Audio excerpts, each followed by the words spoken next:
How do you do, folks, and welcome back to Chamber in History, where we're going over the story of every single bullet cartridge ever made throughout history.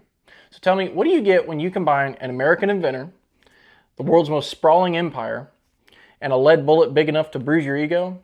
That's right, you get the 577 Snider. Today, we're going over one of the first ever metallic cartridges to be adopted by a major power, and how this chunky round helped shape British military dominance in the age of black powder. But before we get into the cartridge, let's set the scene. It's the 1860s, the British Empire is at its territorial peak, the army is huge, stretching across India, Africa, and the Middle East, but it was armed with technology that was frankly getting outdated fast. What was the standard issue rifle, you may ask? The pattern 1853 Enfield rifle. It's a muzzleloader, accurate but painfully slow to reload. You have to pour the powder, stuff the ball, ram it down, cap the nipple, cock it, and fire it. And if you're good, maybe you can get off 3 rounds at a minute. Meanwhile, wars like the American Civil War were proving that breech loaders and repeating rifles are the future. So the British are faced with a problem: modernize or fall behind, and falling behind was not an option. But there's a catch. They don't want to replace every rifle they already have. That would be dumb. They would waste a bunch of money. There would be, what are you going to do with them? So they wanted to convert them. Enter Jacob Snider. So Jacob Snider was a Philadelphia inventor. Yes, he was American. He figured out how to convert the existing Enfield rifles into breech loaders by cutting the back of the barrel and adding a hinged breech block that opened to the right. It was simple, it was cheap, and it worked. When paired with the new metallic cartridges, soldiers could now fire 10 rounds a minute, 3 times faster than they could with the muzzleloaders. And obviously the British loved it, so in 1866 they officially adopted the Snider conversion system. Over 500,000 Enfield rifles were eventually converted to Snider Enfields. Hey folks, post-production Ricky here. I actually found a bit of information that I thought was very important for this story while I was editing it. So that's why this video is going up on a Thursday instead of a Wednesday, because I've been trying to post on Wednesdays. But yeah, so Jacob Snider actually died shortly after Britain adopted his conversion system, and he also died in poverty fighting for the compensation that he was never given from Britain. He filed a lawsuit against them and tried to sue them and never got his compensation, so again, he died in poverty. And then his son also carried the lawsuit on after his death, but I couldn't really find anything on whether his son won it eventually or not, but I did see that it said that.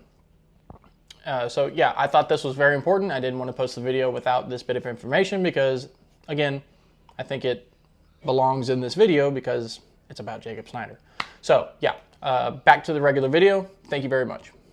Now the 577 Snider was huge. I mean, we're talking a .577 inch lead bullet, or 14.7 millimeters for you heathens, a brass case that was first drawn and then pulled, and 70 grains of black powder.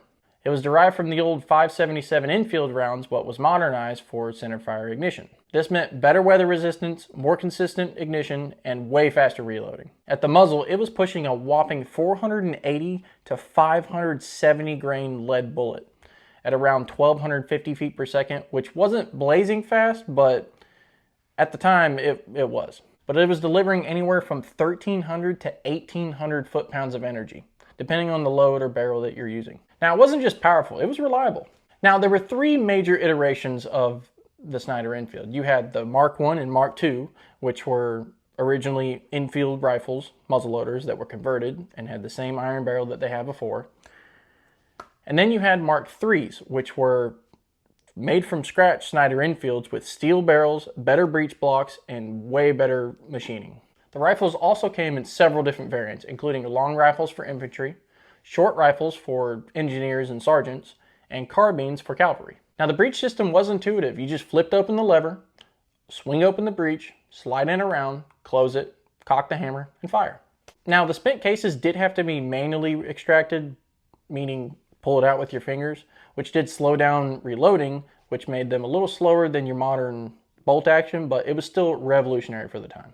From 1866 to 1880, this rifle and cartridge combo defined British firepower. It was used in some key wars such as the Bosnian campaign in 1868, the first ever true combat test for it, the Second Anglo-Afghan War, the Zulu War of 1879, famously used in the defense of Rorke's Drift, and colonial policing in India, Africa, and the Caribbean. And even after the Snider was phased out of frontline service, it was still used with colonial forces, cadet units, volunteer militias, and even hunters, especially in Canada and India. So what's it like shooting a 5.77 Snider? Well, let's just say you feel it. You get a nice little bruise on your shoulder. You get a big old cloud of white smoke. You get a thunderous boom when it goes off. And you get a nice little cling when the cartridge hits the ground when you get done with it. The recoil is strong but manageable, comparable to a 12-gauge slug nowadays. Accuracy is decent out to 300 yards, but drops off fairly quickly after that, mostly due to the heavy bullet and relatively slow velocity. Modern shooters say it's like stepping into a time machine that kicks you square in the shoulder. Now, if you're a collector, today Snider rifles are relatively affordable, especially when compared to the Martini Henrys and the Springfield trapdoors. Now, if you're in the market for one, look for proof marks, unit stamps, and date codes on the lock plate. And reloading 5.77 Snider is entirely possible too. You can reform brass from a 24-gauge shot shell. You can cast your own lead bullets at home, and you can use black powder or lower power smokeless powder. But be warned, ammo is scarce and commercial productivity is basically non-existent nowadays. Most Snider enthusiasts are either reloaders, historical nerds, or both. Now, by the mid-1870s, it was clear the Snider system had run its course and peaked already. The rifle was strong, but not strong enough to hold up to the higher pressures of the new smokeless powders that were coming out. Now, in 1874, the British Army adopted the new Martini Henry rifle with the 5.77 450 bottleneck cartridge, which offered better ballistics, cleaner firing, while still using black powder.